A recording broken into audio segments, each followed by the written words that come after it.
Hello guys, എല്ലാവർക്കും സുഖല്ലേ? അപ്പം നമുക്ക് ബാക്കി വിശേഷങ്ങൾ കണ്ടാലോ. ഹോസ്പിറ്റലിൽ പോയി കഴിഞ്ഞ് നേരെ അക്വേറിയം കാണാൻ പോയി. അത് കഴിഞ്ഞ് നേരെ പോയത് മലമ്പുഴ ഡാം കാണാനായിട്ടാട്ടോ. അപ്പോൾ വലിയൊരു കയറ്റമായിരുന്നു. ആ കയറ്റമൊക്കെ പയ്യെ കയറി കുറച്ച് നേരം ഞങ്ങൾ അവിടെ ഇരുന്നിട്ടാട്ടോ കയറിയത്. കയറിനും ഒരു പാസ് എടുക്കണം. ആ പാസിന് 60 രൂപയാട്ടോ 2 പേർക്ക് കൂടി ചാർജ് വന്നത്. പിന്നെ അവിടെ നല്ല വെയിലായിരുന്നു. ഞങ്ങളൊരു ഉച്ച സമയത്താട്ടോ പോയത്. കണ്ട് എല്ലാവരും വിചാരിച്ചിട്ടുണ്ടാവും ഇവർക്കെന്താ പ്രാന്താണ് ഈ നട്ടുച്ച വെയിലത്ത് വരുന്നൊക്കെ. പിന്നെ അവിടെ കുറേ പേര് ഉണ്ടായിരുന്നു കേട്ടോ. ഫുള്ള് ടൂറിസ്റ്റുകളായിരുന്നു. തമിഴ്നാട്ടിൽ നിന്നുള്ള ആൾക്കാരായിരുന്നു എന്നാണ് എൻ്റെ ഒരു നിഗമനം. കാരണം അവിടെ തമിഴാണെന്ന് പറയണേ. തമിഴ് പറയണ എല്ലാവരും തമിഴ്നാട്ടിൽ നിന്നാവണമെന്നില്ല.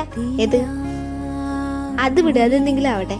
പിന്നെ ഇപ്പം ഞാൻ നിൽക്കുന്ന സ്ഥലം ഉണ്ടല്ലോ, അവിടെ എനിക്ക് നിൽക്കാൻ ഭയങ്കര പേടിയായിരുന്നു. കാരണം അതിൻ്റെ ഇടയിൽ ഫുള്ള് ഗ്രില്ലായിരുന്നു. എങ്ങാ പൊട്ടി നിലത്ത് വീണാലോ. എനിക്ക് തോന്നുന്നു ഹൈറ്റൊക്കെ അത്യാവശ്യം പേടിയുള്ള ആളാണ്. വീണേ ഞാൻ വെള്ളത്തേക്കാണ് വീണ്. എനിക്ക് നീന്താനും അറിയില്ല.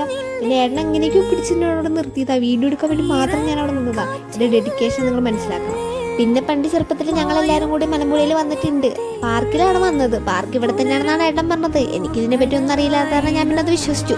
നല്ല വെയിലുണ്ടായിരുന്നെങ്കിൽ ഞങ്ങൾ അവിടെ എല്ലാ സ്ഥലങ്ങളും കണ്ടിട്ടായിരുന്നു കേട്ടോ വന്നിട്ടുണ്ടായിരുന്നത്. അങ്ങനെ ഡാമൊക്കെ കണ്ടു കഴിഞ്ഞ് ഫുഡ് കഴിക്കാൻ വന്നു. ഏട്ടൻ ചപ്പാത്തി ബീഫ് കറി ആയിരുന്നു പറഞ്ഞിട്ടുണ്ടായിരുന്നു. ഞാൻ ഒരു ചിക്കൻ ബിരിയാണി പറഞ്ഞു. എനിക്ക് ചിക്കൻ ബിരിയാണി ഭയങ്കരമായിട്ട് ഇഷ്ടപ്പെട്ടിട്ടുണ്ടായിരുന്നു. അത് കഴിഞ്ഞിട്ട് ഇറങ്ങിയപ്പോൾ കണ്ട കൂട്ടുകാരനായിട്ടോ കാണുന്നത്. അതും കഴിഞ്ഞ് ഞങ്ങൾ വണ്ടി സർവീസ് ചെയ്യാൻ കൊടുത്തു. കുറച്ച് നേരം അവിടെ പോസ്റ്റ് അടിച്ചു. വണ്ടി സർവീസ് ചെയ്ത് നമ്മുടെ കൈ കിട്ടി. അത് കഴിഞ്ഞ് നമ്മൾ നേരെ ഇറങ്ങി.